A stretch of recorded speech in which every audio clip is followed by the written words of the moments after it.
When he was a little un, he used to get himself in all sorts of trouble. He always said that the worst scrape he got himself into was the First World War. And the worst battle he was in was at Passendale. Whoa.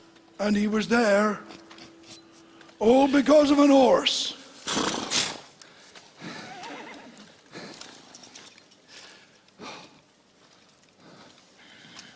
He was a farm boy when the war broke out.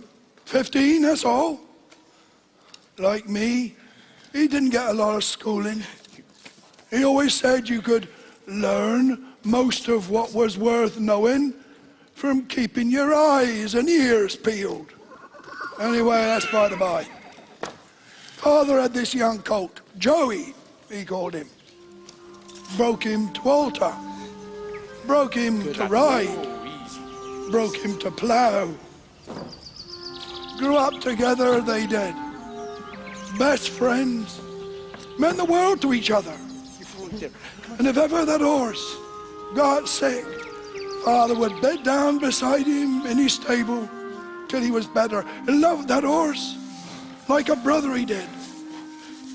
Now, Father weren't old enough yet to join up, but Joey was. Father was busy with Joey out in the fields. He weren't thinking about the war. He was thinking about his ploughing.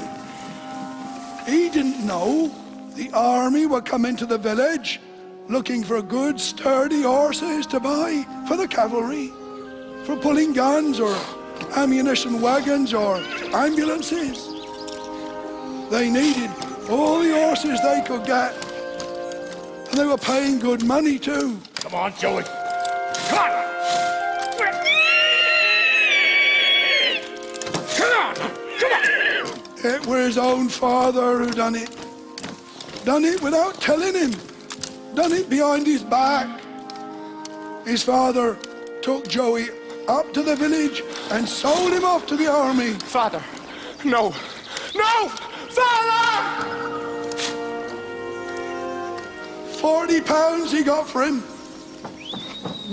Albert squared up to his father and told him just what he thought of him. Said goodbye to his mother and told them he was off to join up to find his Joey and bring him home. Nothing they could say would stop him. Now, there's millions of men over there at the front in Belgium, and millions of horses too. Needle in an haystack, you might think.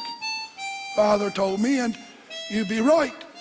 Just staying alive was the difficult bit. The worst was at the Battle of Passendale. He always said that. Hell on earth, he called it. For men and horses both. The horses died just the same way the man did. Shell fire, machine gun fire, barbed wire, and every horse Father saw, dead or alive, he thought it might be his Joey. Then, at first light one grey, misty morning, Father's on stand 2 in the trenches, on lookout for German attack. And he looks out through the mist and he sees something moving out there. Not a German, not a cow, but a horse. A horse in no man's land. Well, he never thinks twice. He loves horses, all horses. So he's got to go out there and fetch him in, hasn't he? Quick as a twig, Father is up and over the top and stumbling through the mud towards this horse. Trouble is, there's this German bloke doing just the same thing. And he's waving a white flag. No one shoots. So the two of them, Fritz and a tummy, and a nice little chat. So what do we do now? The German spoke a little English. Father didn't know hardly a word of German. We don't want to start a war now, do we? The German bloke laughs, takes a coin out of his pocket, holds it up, and says, I have a good idea, Tommy. Let us toss for the horse. You call. seemed like a fair idea to Father, so he calls. Heads.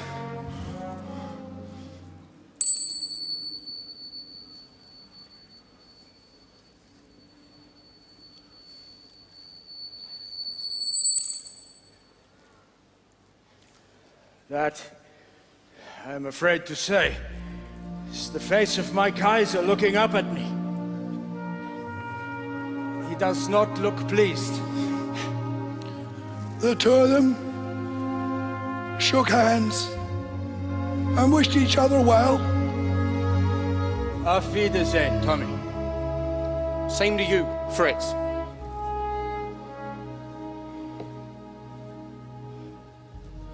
So, Father won, and you guessed it.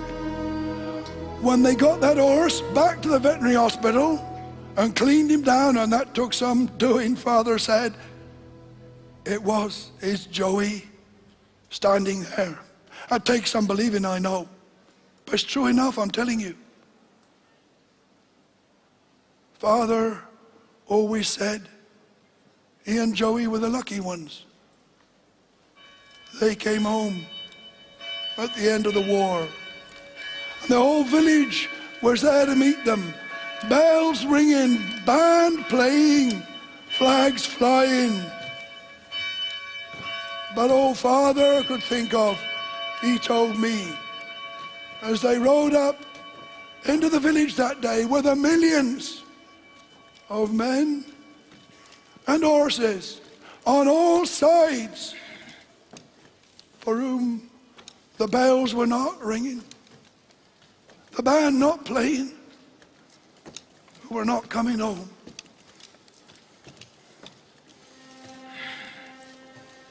The lambkin in the manger, the light upon the lea, the moorland yields to glory, the shepherds bend the knee.